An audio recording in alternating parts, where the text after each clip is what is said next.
কথা চুনিকে জিজ্ঞাসা করে, আচ্ছা ওই বাড়িতে আমার কথা কি কেউ মনে করে? তখন চুনি বলে, মনে তো করে কিন্তু পুরোটাও ভুলে যায়নি রে। আসলে কি আর বলবো তোকে বলতো, এখন তো সবাই অগ্নিদার বিয়ে নিয়েই মেতে উঠেছে, সবাই অগ্নিদার বিয়ে নিয়েই ব্যস্ত। এই কথাটা শুনে দিন হলো কি হলো না আমি এই বাড়িতে এসেছি, আর তার মধ্যে থেকেই পাচক মশাইয়ের বিয়ে নিয়ে সবাই এতটা মেতে উঠেছে। এদিকে জুনি সবাইকে লুকোনোর কথা বলছে, আর কথা এটা দেখে বলে যে তুই কি করছিস জুনি? তখন জুনি বলে, আসলে অনেক মশা হয়েছে তো তাই মশা তাড়াচ্ছিলাম আর কি।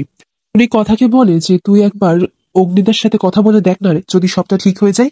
কথা বলে, না, আমি ওনার সাথে আর কথা বলবো না, উনি তো আমাকে বিচ্ছেদের কাগজটাই পাঠিয়ে দিয়েছেন, তুই দেখ এখানে আমাকে সই করতে হবে। এরপর কথা জুনিকে বলে, আচ্ছা তুই এখানে এসে থাকবি তো? পর জুনি বলে, না রে, আমার হয়তো আর থাকা হবে না, কারণ ওই বাড়িতে এত কাজ রয়েছে, সবটা একা তো সামলাতে হবে। এরপর কথা বলে যে হ্যাঁ তাই তো, কিন্তু পাচক মশাইয়ের তো বিয়ে হয়ে যাবে, তারপর কদিন বাদে নতুন বউ আসবে। একদিকে দেখা যায় যে সবাই এক এক করে বাড়িতে ঢুকতে লাগে, সাথে অগ্নি আর অগ্নির মাও আসে। এরপর অগ্নির মা এসে বলে, আচ্ছা কথা মা, তোমাকে একটা কথা বলি, দেখো আমি তো অগ্নির আমার পছন্দ করা মেয়ের সাথেই বিয়ে দেবো ঠিক করেছি, আর আমরা তো মেয়েও দেখে নিয়েছি। এরপর কার্ডটা যখন কথার হাতে দেয় তখন কথা বলে যে এরই মধ্যে কার্ডও ছাপানো হয়ে গেছে। এভি এসে কথাকে বলে, দেখ কথা, তুই তো আমার বন্ধু, আমার বেস্ট ফ্রেন্ড, তাই তুই তো সবকিছু জানিস, আর মা তো তোকে অনেক ভালোবাসে, তাই প্রথম কার্ডটা তোকেই দিয়েছে। হ্যাঁ, অগ্নিকে বলে যে কার্ডটা খুব সুন্দর হয়েছে। এরপর এভি বলে, আচ্ছা শোন, তুই কিন্তু যে ডিভোর্স পেপার গুলো পাঠিয়েছিস সেগুলোতে সাইন করে দিস, কেমন? তখন কথা বলে যে ঠিক আছে, একটু আগে এসেছে। অগ্নি বলে, কি, আমি তো পরশুদিন পাঠিয়েছিলাম আর একটু আগে এসেছে, দেরি হয়ে গেল না তো? ইস, কতটা দেরি হয়ে গেল বলতো।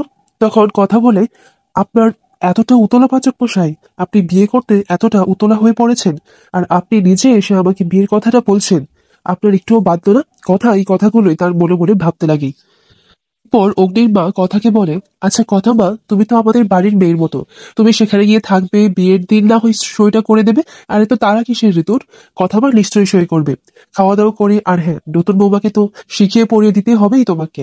তখন অগ্নি বলে, আরে মা তুমি এসব কি বলছো, তোমার করা পছন্দ মেয়ে, ও তো সবকিছুই পারবে। তখন এই কথাটা শুনে কথা বলে, দুদিন হলো কি হলো না, আপনার সাথে কথা হলো কি হলো না, আর এতটা বিশ্বাসবাচক মশাই? কথা সবাইকে জিজ্ঞাসা করে, নিশ্চয়ই উনি খুব মেধাবী তাই না? নিশ্চয়ই উনি সব কাজেই পারদর্শী, উনি হয়তো আধুনিক, গ্রামের মেয়ে তো আর হবে না। এরপর সবাইকে যখন এসব জিজ্ঞাসা করে তখন সবাই চুপ করে যায়, আর সঞ্চিতা মুখ ফসকে বেরিয়ে যায় যে ওই মেয়ের বাড়ি তো এখানেই। তখন কথা বলে, এখানে মানে আমাদের গোবরডাঙ্গায়? তখন অগ্নি বলে, এখানে বলতে মায়ের পার্সপেক্টিভে বলেছে আর কি, কলকাতায়। এরপর অগ্নি তার মাকে বলে, তুমি এসব কি করছো মা? তখন সঞ্চিতা বলে, আমি তো মিথ্যে বলি না, তাই মুখ ফসকে বেরিয়ে গেছে। এইদিকে অগ্নি বলে, আচ্ছা ঠিক আছে আমরা এখন আসি, ও বাড়িতে একা আছে। তখন এই কথাটা শুনে কথার মনটা ভেঙে যায়, বলে যে ও, ওকে?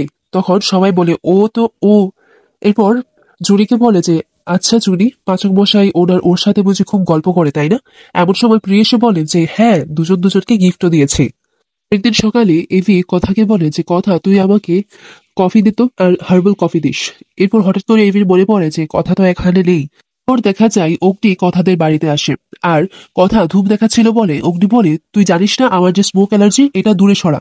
তখন কথা বলে, আচ্ছা দাঁড়ান আমি জল নিয়ে আসছি। তখন জল যখন আনতে চাই তখন দেখে যে অগ্নি তো নেই, তার পুরোটাই ভ্রম ছিল। এই ডিভোর্স পেপারটা হাতে নিয়ে বলে যে আমি পাচক মশাইকে ফোন করে বলে দিই যে আমি গোবরডাঙ্গায় যাব, আর সেখানে গিয়ে না হয় সইটা করে দেবো ডিভোর্স পেপারে। ওনার বিয়ের দিন তো একটা শুভ দিন, আমি সময়সূত্রটা দেখে নিই যে কখন সইটা করলে ঠিক হবে। তার সাথে পাচক মশাইয়ের বউকেও দেখা হয়ে যাবে। আগামী পর্বে দেখা যায় কথা অগ্নিকে ফোন করে জানায় যে আমি গোবরডাঙ্গায় আসছি, আর বিয়ের দিনে আমি সইটা করে দেব, আর তার সাথে আপনার বউকেও দেখা হয়ে যাবে। এই কথাটা শুনে অগ্নি বলে, বউ বউ কোথা থেকে আসবে? এবার সবাই প্ল্যান করে একটা।